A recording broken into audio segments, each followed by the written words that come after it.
ನಾನು ಕಳೆದ ಒಂದು 2-3 ವೀಡಿಯೋಗಳು ಹಿಂದೆ ನಾನು ನಿಮಗೆ ಹೋಗೋದು ತರೋದು ತಲುಪಿಸೋದು ವ್ಯಕ್ತಿಗೆ ತಲುಪಿಸೋದು ಇದ್ರ ಬಗ್ಗೆ ಎಲ್ಲ ಹೇಳಿಕೊಟ್ಟಿದ್ದೆ. ಅದಾದಮೇಲೆ ಏನು ನಂಬರ್ ಇದ್ರ ಬಗ್ಗೆ ಏನು ಹೇಳ್ಕೊಟ್ಟಿಲ್ಲ. ಸೊ ಹಂಗಾಗಿ ಇವತ್ತು ಒಂದು ಸ್ವಲ್ಪ ಚಿಕ್ಕದಾಗಿ ಹೇಳ್ಕೊಂಡು ಕೊಡ್ತೀನಿ. ಫಸ್ಟು ಯಾರ್ಯಾರು ಆ ವೀಡಿಯೋಗಳನ್ನ ನೋಡಿಲ್ಲ ದಯವಿಟ್ಟು ನೋಡ್ಕೊಂಡು ಬಂದುಬಿಡಿ. ಆವಾಗ ನಿಮ್ಗೆ ಅದು ಹೇಳಿದ್ರೆ ಅರ್ಥ ಆಗುತ್ತೆ. ಡೈರೆಕ್ಟಾಗಿ ಇದು ಹೇಳಿದ್ರೆ ನಿಮಗೇನು ಅರ್ಥ ಆಗೋದಿಲ್ಲ. ಗಾಡಿ ಅಲ್ಲಿಂದ ಲೋಡ್ ಆಗಿದ ತಕ್ಷಣ ಒಂದು 7 ಡೇಸ್ ಅಥವಾ 6 ಡೇಸಲ್ಲಿ ಗಾಡಿ ಇಲ್ಲಿಗೆ ಬರುತ್ತೆ. ಸೊ ಗಾಡಿ ಬಂದಿದ ತಕ್ಷಣ ಗಾಡಿನ ಪಿಕಪ್ ಮಾಡಿ ಆಮೇಲೆ ಟ್ರಯಲ್ ಮಾಡಿ ಇದು ಪ್ರತಿಯೊಂದು ಮತ್ತೆ ಇನ್ನೊಂದು ಸಲ ಎಲ್ಲ ಚೆಕ್ ಮಾಡಿ, ಅಥವಾ ಅವ್ರಿಗೇನಾದ್ರೂ ರಿಕ್ವೈರ್ಡ್ ಇದೆಯಾ, ಜನರಲ್ ಸರ್ವಿಸ್ ಅಥವಾ ಆಯಿಲ್ ಸರ್ವಿಸ್ ರಿಕ್ವೈರ್ಡ್ ಇದೆಯಾ ಚೆಕ್ ಮಾಡಿಬಿಟ್ಟು, ಸೊ ಯಾರು ಗಾಡಿನ ಬೈ ಮಾಡಿರ್ತಾರೋ ಸೊ ಅವ್ರಿಗೆ ಇನ್ಫಾರ್ಮೇಷನ್ ಕೊಡ್ತೀವಿ. ಅವ್ರು ಏನಾದರೂ ಮಾಡಿಸ್ಕೊಡಿ ಅಂದರೆ ಅದನ್ನು ಮಾಡಿಸ್ಕೊಡ್ತೀವಿ, ಇಲ್ಲ ಹಾಗೆ ಕೊಡಿ ಅಂದ್ರೂ ಕೂಡ ಹಾಗೆ ವಾಶ್ ಮಾಡಿ ನೀಟಾಗಿ ಅವ್ರಿಗೆ ತಲುಪಿಸ್ತೀವಿ. ಇದು ಒಂದು. ಇದರಲ್ಲಿ 2 ಬರುತ್ತೆ. ಒಂದು ಬೆಂಗಳೂರು ಆದರೆ ನೋ ಪ್ರಾಬ್ಲಮ್, ಸೇಮ್ ಡೇ ಅಥವಾ ಅದ್ರ ನೆಕ್ಸ್ಟ್ ಡೇನೋ ಡೆಲಿವರಿ ಇರ್ತದೆ. ಸೊ ಬೇರೆ ಊರಾದರೆ ಅವ್ರ ಹತ್ರ ಮೊದಲೇ ಮಾತಾಡ್ಕೊಂಡ್ಬಿಟ್ಟಿರ್ತೀವಿ. ಸೊ ನಿಮಗೆ ಎಲ್ಲಿಗೆ ಡೆಲಿವರಿ ಬೇಕು, ಮಂಗಳೂರಿಗೆ ಬೇಕಾ, ಮೈಸೂರಿಗೆ ಬೇಕಾ, ಹುಬ್ಳಿಗೆ ಬೇಕಾ, ಧಾರವಾಡ ಬೇಕಾ, ಬೆಳಗಾವಿಗೆ ಬೇಕಾ, ಚಾಮರಾಜನಗರಕ್ಕೆ ಬೇಕಾ, ಯಾವ ಊರಿಗೆ ಬೇಕು ಅಂತೇಳಿ ಮೊದಲೇ ಮಾತಾಡಿಕೊಂಡು ಸೊ ಅದಕ್ಕೆ ಅನುಗುಣವಾಗಿ ಆ ಡೇಟ್ನ ಫಿಕ್ಸ್ ಮಾಡಿರ್ತೀವಿ. ಎಕ್ಸಾಂಪಲ್ ಸೋಮವಾರ ಲೋಡ್ ಆಗಿದ್ರೆ ಇಲ್ಲಿ ಭಾನುವಾರ ಬರುತ್ತೆ ಅಥವಾ ಸೋಮವಾರ ಬರುತ್ತೆ. ಸೋಮವಾರ ಬಂದಾಗ ಅವ್ರಿಗೆಲ್ಲ ಚೆಕ್ ಮಾಡಿಬಿಟ್ಟು ಏನೇನೋ ಅದಕ್ಕೆ ಸಮಸ್ಯೆ ಏನೇನೋ ಇದೆಯಾ, ಬ್ರೇಕಿಂಗು ಅಥವಾ ಬ್ರೇಕ್ ಪ್ಯಾಡ್ ಏನೋ ಹೋಗಿದೆಯಾ. ಯಾಕಂದರೆ ಹೈವೇಗೆ ಹೋಗೋದಲ್ವ, ಈಗ ಕೆಲವು ಕಡೆ ಘಾಟ್ ಸೆಕ್ಷನ್ಗಳು ಇರ್ತದೆ, ಕೆಲವು ಕಡೆ ಫ್ಲ್ಯಾಟ್ ರೋಡ್ ಇರ್ತದೆ. ಈಗ ಇಲ್ಲಿಂದ ಹುಬ್ಳಿ ಫ್ಲ್ಯಾಟ್ ರೋಡು, ಬಟ್ ಇಲ್ಲಿಂದ ಮಂಗಳೂರು ಫ್ಲ್ಯಾಟ್ ರೋಡ್ ಅಲ್ಲ, ಅಪ್ ಟು ಹಾಸನವರೆಗೂ ಫ್ಲ್ಯಾಟ್ ರೋಡ್, ಹಾಸನದಿಂದ ಹತ್ತಲೇ ಘಾಟ್ ಬರುತ್ತೆ. ಸೊ ಹಂಗಾಗಿ ಅಲ್ಲಿ ಬ್ರೇಕ್ ಪ್ಯಾಡ್ಗಳು ಪ್ರಾಬ್ಲಮ್ ಇದ್ದಾಗ ಆ ಥರ ರೋಡ್ಗಳು ತೊಗೊಂಡು ಹೋಗೋದಕ್ಕಾಗಲ್ಲ. ಅಥವಾ ಈ ನಂದಿ ಹಿಲ್ಸಲ್ಲಿ ಯಾರನ್ನ ಇದ್ರು, ಚಾಮುಂಡಿ ಹಿಲ್ಸ್ ಆ ಥರ. ಸೊ ಡಿಫ್ರೆಂಟ್ ಒಂದೊಂದು ಜಾಗಕ್ಕೂ ಡಿಫ್ರೆಂಟ್ ಇರುತ್ತೆ. ಈಗ ಬ್ರೇಕ್ ಪ್ಯಾಡ್ ಏನಾದರೂ ಪ್ರಾಬ್ಲಮ್ ಇತ್ತು ಚೇಂಜ್ ಮಾಡಲೇಬೇಕಾಗುತ್ತೆ. ತುಂಬ ಲೆಂತ್ ಇರುತ್ತೆ.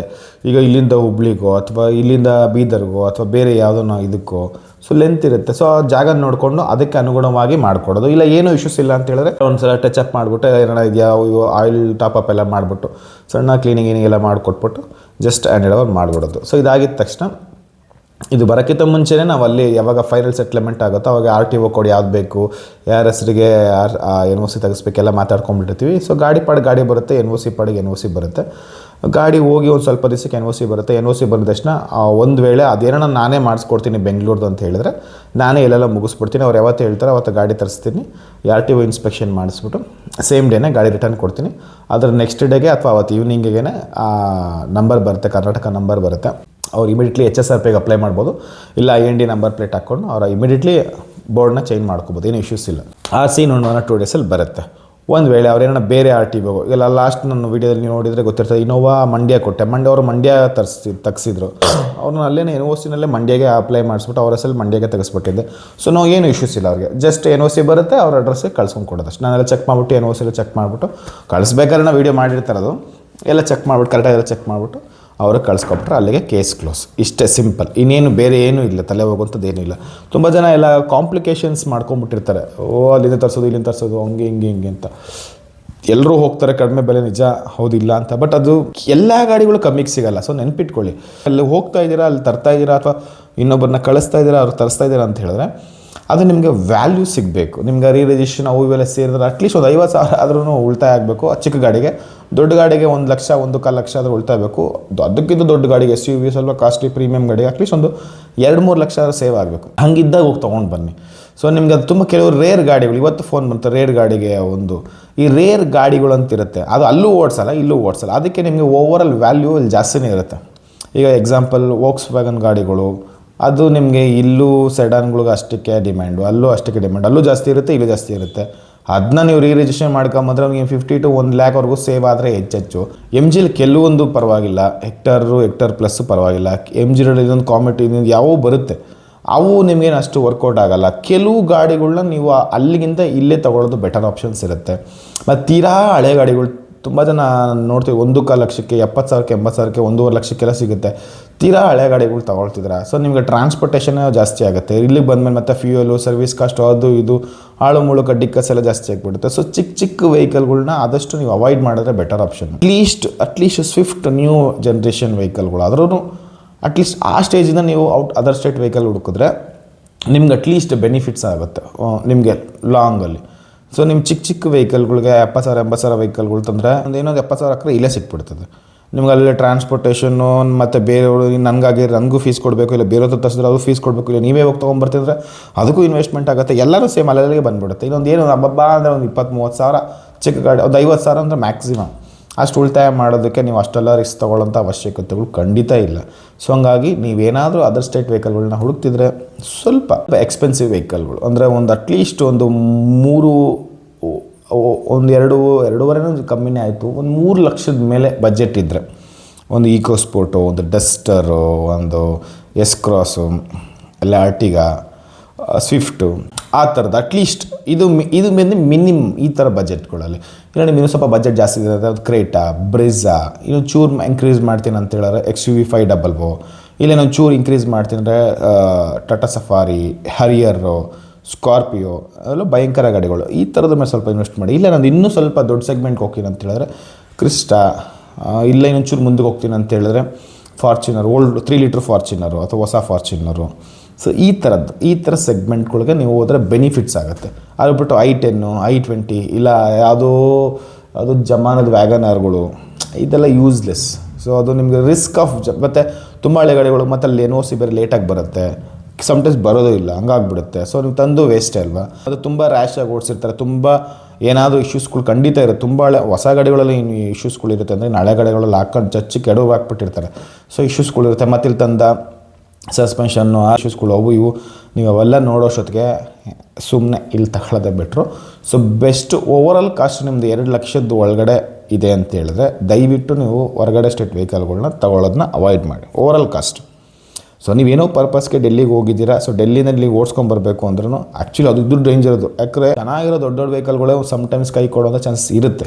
ಅಂಥದ್ರಲ್ಲಿ ನೀವು ಚಿಕ್ಕ ಸ್ವಿಫ್ಟ್ನ ಅಲ್ಲಿಂದ ಓಡಿಸ್ಕೊಂಬರ್ತೀನಿ, ವ್ಯಾಗನರ್ನ ಅಲ್ಲಿಂದ ಓಡಿಸ್ಕೊಂಬರ್ತೀನಿ, ಇಲ್ಲ ಯಾವುದೋ ಸಣ್ಣ ವೆಹಿಕಲ್ಗಳನ್ನ ಅಲ್ಲಿಂದ ಓಡಿಸ್ಕೊಂಬರ್ತಿದ್ರೆ ನಿಜವಾಗ್ಲೂ ನೀವು ಮಧ್ಯಪ್ರದೇಶ ದಾಟೋಷ್ಟೊತ್ತಿಗೆ ಯಾಕಾದರೂ ನಾನು ಇದನ್ನು ತಗೊಂಡು ಅಂತ ಅನಿಸ್ಬಿಡುತ್ತೆ. ಸೊ ಆ್ಯಕ್ಚುಲಿ ಕಂಫರ್ಟ್ ಇರೋಲ್ಲ ಒಂದು, ಅದು ಸ್ಪೀಡು ಹೋಗೋಲ್ಲ ಒಂದು, ಸೇಫ್ಟಿನೂ ಇರೋಲ್ಲ ಒಂದು, ಏನಾದರೂ ಗಾಡಿಗಳು ಹೆಂಗಿರುತ್ತೆ ಅಂತ ನಿಮಗೆ ಗೊತ್ತಿರೋದಿಲ್ಲ. ಸೊ ನಿಮ್ಮನೇಲಿ ನೀವು ಓಡಿಸ್ತಾ ಇರೋ ರೆಗ್ಯುಲರ್ ಗಾಡಿಗಳ ಬಗ್ಗೆ ನಿಮಗೆ ನಾಲೆಜ್ ಇರುತ್ತೆ. ಯಾವಾಗ ಸರ್ವಿಸ್ ಮಾಡಿಸಿದ್ರಿ, ಯಾವಾಗ ಬ್ರೇಕ್ ಪ್ಯಾಡ್ ಚೇಂಜ್ ಮಾಡಿಸಿದ್ರಿ, ಯಾವಾಗ ಏನೇನು ಇಶ್ಯೂಸ್ ಬರ್ಬೋದು, ನಿಮ್ಗೊಂದು ನಾಲೆಜ್ ಇರುತ್ತೆ, ಸಿಂಪಲ್ ನಾಲೆಜ್ ಇರುತ್ತೆ. ಬಟ್ ಆವಾಗ ತೊಗೊಂಡಿರುವಂಥ ಪರ್ಚೇಸ್ ಮಾಡಿರೋಂಥ ಗಾಡಿನ ಇಮ್ಮಿಡಿಯೇಟ್ಲಿ ಓಡಿಸ್ಕೊಂಬರ್ತೀನಿ ಅಂದರೆ ಸ್ವಲ್ಪ ಯೋಚನೆ ಮಾಡಿ. ಯಾಕಂದರೆ 2,500 ಕಿಲೋಮೀಟರ್ ಅದು ಗೊತ್ತಿಲ್ಲದಿರೋ ಜಾಗ, ನಮ್ಮ ಕರ್ನಾಟಕದಲ್ಲಿ ನೀವು 2,500 ಕಿಲೋಮೀಟರ್ ಓಡಿಸೋದಕ್ಕೂ ಎಷ್ಟೊಂದು ಸ್ಟೇಟ್ಗಳನ್ನ ದಾಟ್ಕೊಂಡು ಕರ್ನಾಟಕಕ್ಕೆ ಎಂಟ್ರ್ ಆಗೋದಕ್ಕೂ ಅಜಗಜಾಂತರ ವ್ಯತ್ಯಾಸ ಇದೆ. ಸೊ ಇದನ್ನು ನೀವು ಅರ್ಥ ಮಾಡ್ಕೊಳ್ದೆ ಕೆಲವರು ಹುಚ್ಚಾಟ ಮಾಡಿದ್ದಾರೆ. ನೆನ್ನೆ ಫೋನ್ ಮಾಡಿದ್ರು, ನಾನು ಅವ್ರಿಗೆ ಒಳ್ಳೆ ಡೀಲ್ ಮಾಡ್ಕೊಂಡು ಕೊಟ್ಟೆ. ನಾನು ಹೇಳಿದೆ ಟ್ರಾನ್ಸ್ಪೋರ್ಟೇಷನ್ಗೆ ಹಾಕ್ಬಿಡಿ, ನಿಮ್ಗೆ ಅದು ಏನು 20,000 ಎಲ್ಲೋ ಹೋಗುತ್ತೆ ಎಲ್ಲೋ ಬರುತ್ತೆ. ಬೆಟರ್ ಆಪ್ಷನ್ ನಿಮ್ಗೆ ಆ ಗಾಡಿ, ಅದು ಚಿಕ್ಕ ಗಾಡಿ, ಅದು ತೀರಾ ದೊಡ್ಡದಲ್ಲ ತೀರಾ ಚಿಕ್ಕದಲ್ಲ, ನಿಮ್ಗೆ ಹಾಕ್ಬಿಡಿ, ನಿಮ್ಗೆ ಬೆನಿಫಿಟ್ ಆರಾಮಾಗಿ ಬರುತ್ತೆ. ನಿಮ್ಗೆ 2,500 ಕಿಲೋಮೀಟರ್ ಮೈನಸ್ಸು ಆಗುತ್ತೆ, ನಿಮ್ಮ ಪಾಡಿಗೆ ಸೇಫಾಗಿ ಬರ್ತೀರಾ. ಆಲ್ಮೋಸ್ಟ್ ರೈಟಲ್ಲಿ ನಿಮ್ಗೆ 6,000 ಒಳ್ಳೆ 6,000 ಕಿಲೋಮೀಟರ್ ಸಿಕ್ಕಿಟ್ಟಿದ್ದಾರೆ, ನೀವು ಅದ್ರಲ್ಲಿ ಬರ್ತೀರಾ, 6,000 ರೂಪಾಯಿ ನಿಮ್ಗೆ ಎಕ್ಸ್ಟ್ರಾ ಆಗುತ್ತೆ, ಬಟ್ ನಿಮಗೆ ಬೆನಿಫಿಟ್ ಜಾಸ್ತಿ ಸಿಗುತ್ತೆ. ಸೊ ಸೇಫಾಗಿ ಬರ್ತೀರಾ, ಗಾಡಿಗೆ ಬರ್ತದೆ. ಇಲ್ಲಿ ಬಂದು ಅವು ಮಾಡಿಸ್ಕೊಂಡು ನೀವು ರೆಡಿ ಮಾಡಿಸ್ಕೊಬೋದು, ತೊಗೋಬೇಡಿ ಅಂತ. ಅವರು ಇಲ್ಲ ಸರ್ ನಾನು ಓಡಿಸ್ಕೊಂಡೆ ಬರ್ತೀನಿ, ನನಗೆ ಇಷ್ಟ ಸರ್ ಈ ಗಾಡಿ, ನನಗೆ ಪಂಚ ಪ್ರಾಣ ಸರ್, ನಾನು ಬೇಕಾದ್ರೆ ನಾನು ಬಿಟ್ಬಿಡ್ತೀನಿ, ಇದನ್ನು ಮಾತ್ರ ಬಿಡಲ್ಲ ಅಂತ ಏನೇನೋ ಕೊಟೇಶನ್ಗಳು ಹಾಕಿದ್ರು. ಸರಿ ಯಾವುದಕ್ಕೂ ಒಂದು ಸಲ ಜನರಲ್ ಸರ್ವಿಸ್ ಮಾಡಿಸ್ಕೊ ತೊಗೊಂಬಂದ್ರು. ಇಲ್ಲ ಸರ್ ಗಾಡಿ ಎಲ್ಲ ಚೆನ್ನಾಗಿದೆ ಅಂತ ಹೇಳಿದ್ರು ಅಂದರು.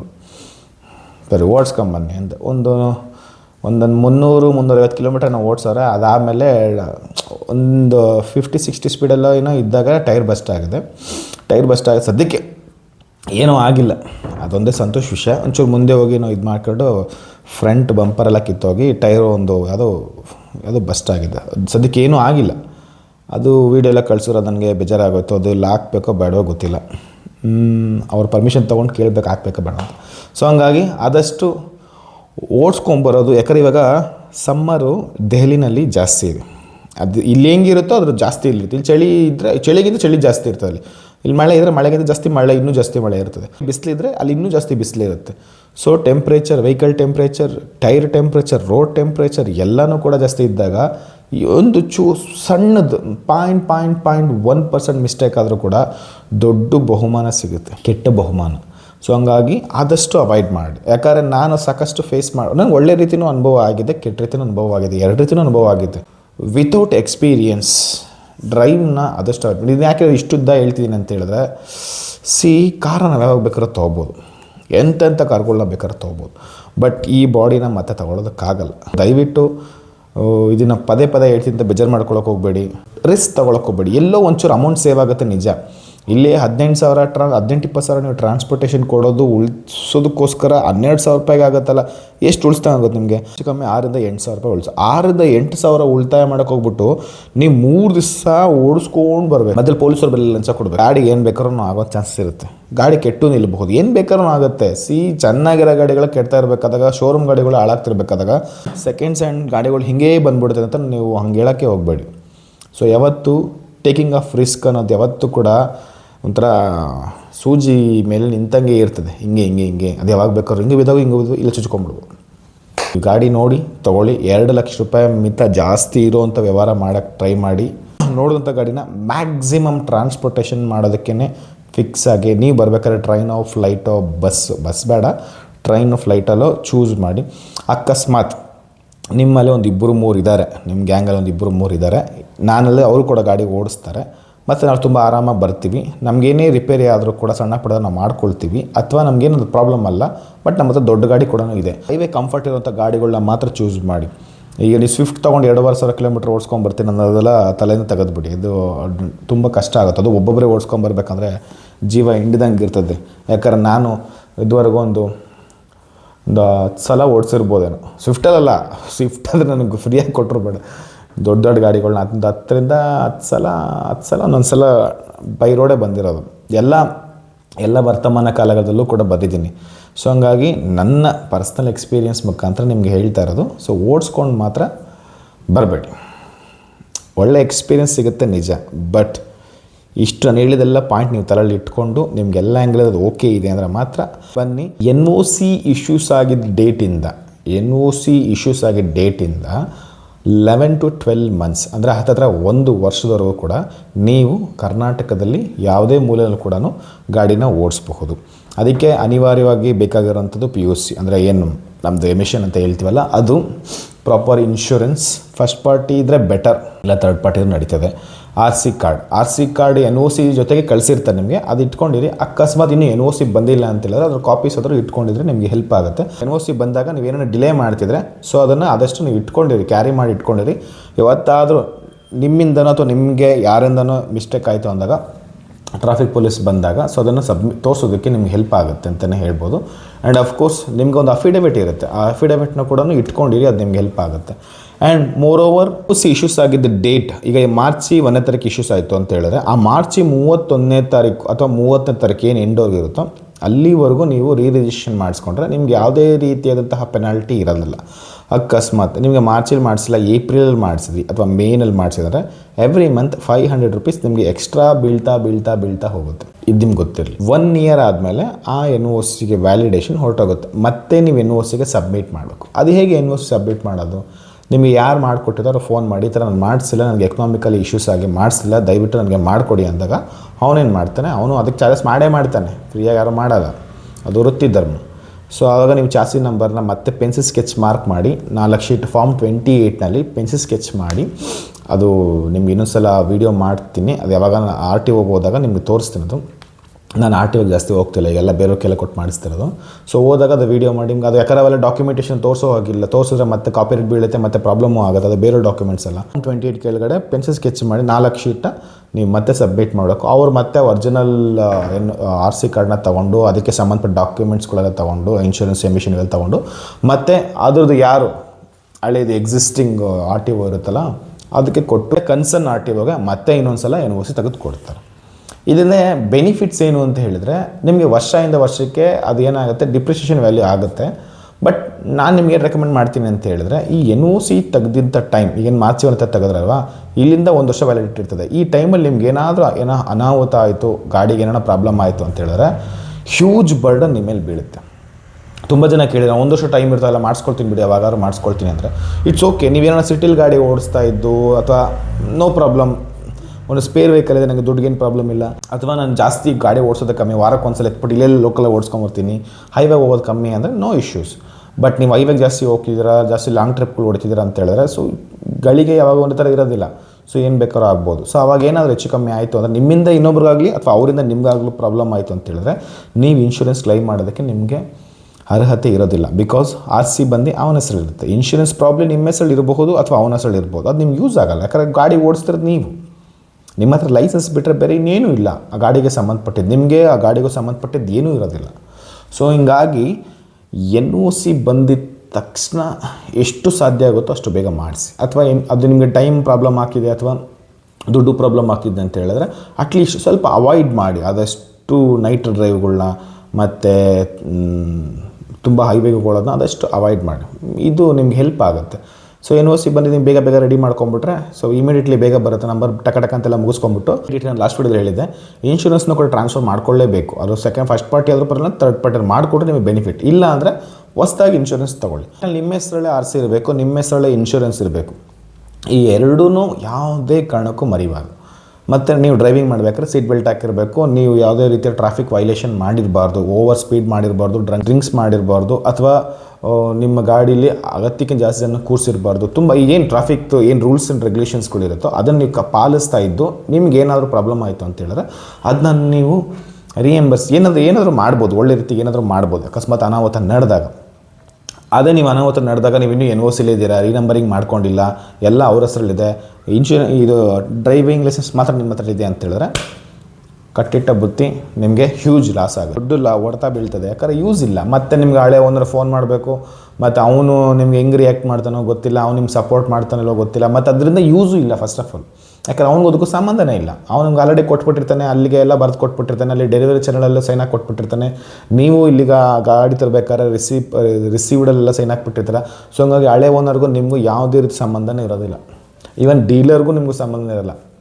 ಡೀಲರ್ ಓನ್ಲಿ ನಿಮಗೆ ಗಾಡಿ ಸೇಲ್ಸ್ ಆದಮೇಲೆ NOCವರೆಗೂ ಅಷ್ಟೇ ಲಾಯಕ್ ಅವನಿಗೆ, NOC ಬರೋವರೆಗೂ ಅಷ್ಟೇ ಒಂದು ರೆಸ್ಪಾನ್ಸಿಬಿಲಿಟಿ. ಬಟ್ ನೀವೇನೋ ಇಟ್ಕೊಳ್ಳೋ ಆಕ್ಸಿಡೆಂಟ್ ಮಾಡೋದು ಅಥವಾ ಟ್ರಾಫಿಕ್ ವೈಲೇಷನ್ ಮಾಡೋದು ಇಲ್ಲ ಕ್ರಿಮಿನಲ್ ಆ್ಯಕ್ಟಿವಿಟೀಸ್ ಮಾಡಿದೆ ಅಂತ ಹೇಳಿದ್ರೆ ಅದಕ್ಕೂ ಅವನಿಗೂ ಅಥವಾ ಎಕ್ಸಿಸ್ಟಿಂಗ್ ಓನರ್ಗೂ ಸಂಬಂಧ ಇರೋದಿಲ್ಲ. ಸೊ ಇದು ಬರೀ ದೆಹಲಿ ಗಾಡಿ ಅಂತಲ್ಲ, ಇದು ಕರ್ನಾಟಕದಲ್ಲೂ ಸೇಮೇ. ನೀವು ಕರ್ನಾಟಕದಲ್ಲೂ ಅಷ್ಟೇ, ನೀವು ಡೀಲರ್ ಹತ್ರ ತೊಗೊಂಡ್ರು ಶೋರೂಮ್ ಅಂದಲ್ಲ ಅಥವಾ ಬೇರೆ ಪಾರ್ಟಿಯಿಂದ ತೊಗೊಂಡ್ರು ಕೂಡ ಇದು ನಾನು ಹೇಳಿದ್ದೆಲ್ಲ ಸೇಮ್ ಟು ಸೇಮ್ ಅನ್ವಯಿಸುತ್ತೆ. ಎಲ್ಲ ಕಡೆಗೂ ಅನ್ವಯಿಸುತ್ತೆ. ಸೊ ಹುಷಾರಾಗಿ ಇಟ್ಕೊಳ್ಳಿ. ಸೊ ರೀನಂಬರಿಂಗ್ ಎಷ್ಟು ಮುಖ್ಯ ಅನ್ನೋದು ಐ ಥಿಂಕ್ ನಿಮ್ಗೆ ಅದು ಅರ್ಥ ಆಗಿದೆ ಅಂತ ಅನಿಸುತ್ತೆ. ಸೊ ಇನ್ನೇನು ಡೌಟ್ ಇತ್ತು ಅಂತ ಹೇಳಿದ್ರೆ ಕಾಮೆಂಟ್ ಮಾಡಿ, ಅಥವಾ ಫೋನ್ ನಂಬರ್ ಕೊಟ್ಟಿರ್ತೀನಿ, ಫೋನ್ ಕೂಡ ಮಾಡಿ. ಸೊ ನಿಮ್ಮೆಲ್ಲರಿಗಾನ ಹೊರಗಡೆ ಸ್ಟೇಟ್ ವೆಹಿಕಲ್ ಅಥವಾ ಕರ್ನಾಟಕ ಸ್ಟೇಟ್ ವೆಹಿಕಲ್ಗಳು ನಿಮಗೆ ಬೇಕಾಗಿತ್ತು, ಅದು ರಿಜಿಸ್ಟ್ರೇಷನ್ ಅಥವಾ ಇನ್ಶೂರೆನ್ಸ್ ಅಥವಾ ಎಮಿಷನ್ ಅಥವಾ ಬೇರೆ ಏನಾದರೂ ಗಾಡಿಗೆ ರಿಲೇಟೆಡ್ ಬೇಕಾಗಿತ್ತು ಅಂತ ಹೇಳಿದ್ರೆ ದಯವಿಟ್ಟು ಸಂಪರ್ಕಿಸಿದ ಹೇಳ್ತಾ ಬಾಯ್.